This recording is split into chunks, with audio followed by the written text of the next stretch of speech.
யாக்கோபுக்கு ஆண்டவர் வாக்கு தத்தங்களை கொடுக்கிறார். யாக்கோபுக்கு வாக்கு தத்தங்களை கொடுக்கிறார். அது எந்த சூழ்நிலையில கொடுக்கிறார்? யாக்கோபுக்கு, யாக்கோபானவன் தன் சகோதரனுக்கு விரோதமா செய்யப்பட்ட காரியங்களை ஒரு நாள் சந்திக்கிற நேரம் வரும்போது அவன் முரடன். சகோதரன் ஏசா என்ன பண்றான்? முரடன், பயங்கரமான பலசாலி, எடுத்தவனே அடிச்சுடுவான்.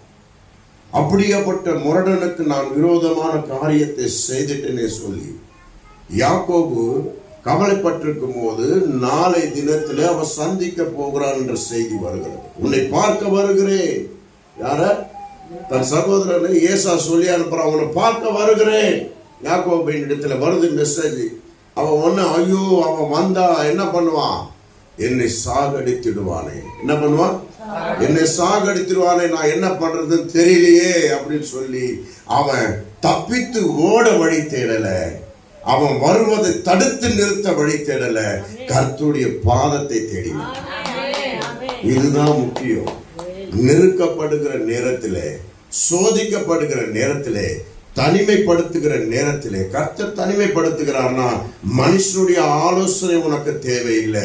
என் ஆலோசனை உனக்கு வேண்டும், நீ என்னிடத்தில் கேள் என்றுதான் ஆண்டவர் தனிமைப்படுத்துகிறார். அப்போ மனுஷனுடைய ஆலோசனையை நம்ம உதறி தரணும். மனுஷனுடைய ஆலோசனை பள்ளத்துல தான் விளைவிக்கும். அந்த நேரத்துல கொஞ்சம் சமாதானம் இருக்கும். ஆனா கர்த்தருடைய வார்த்தையோ என் ஜீவன் முடியும் வரையிலும் எனக்கு சமாதானத்தை தரும். அது மனுஷன் கொடுக்கிறா போல அல்ல.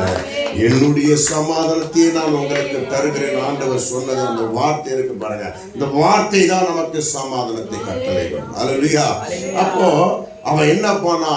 தேவனுடைய பாதத்தை தேடினதுனால, கர்த்தாவே என்னை ரட்சியும், என்னை காப்பாற்றும், என்னை விடுதலையாக்கும், என்னை ஆசீர்வதியும். பிடித்த கதறின உடனே ஆண்டவர் இறங்கி அவனை தப்பிவித்தார். அவன் வருகிற நோக்கம், கிட்ட வருவர்களும் அவன் பயந்துட்டு இருந்தான். கிட்ட வந்து ஏதாவது பட்டயத்தை உருவி குத்திடுவானாம். பயந்துட்டு இருந்தான். ஓடி வந்து கட்டி பிடித்து என் சகோதரனே சொல்லி முத்தமிட்டான். அவன் குணங்களை ஆண்டவர் மாற்றினார். கொடூரமான காரியங்களை மாற்றினார். முரட்டுத்தனங்களை மாற்றினார். சகோதரன் என்னதான் தப்பு எனக்கு விரோதமாய் பண்ணாலும் அவன் என்னுடைய சகோதரன் சொல்லிட்டு ஓடி வந்து கட்டி பிடித்து முத்தம் செய்தார்.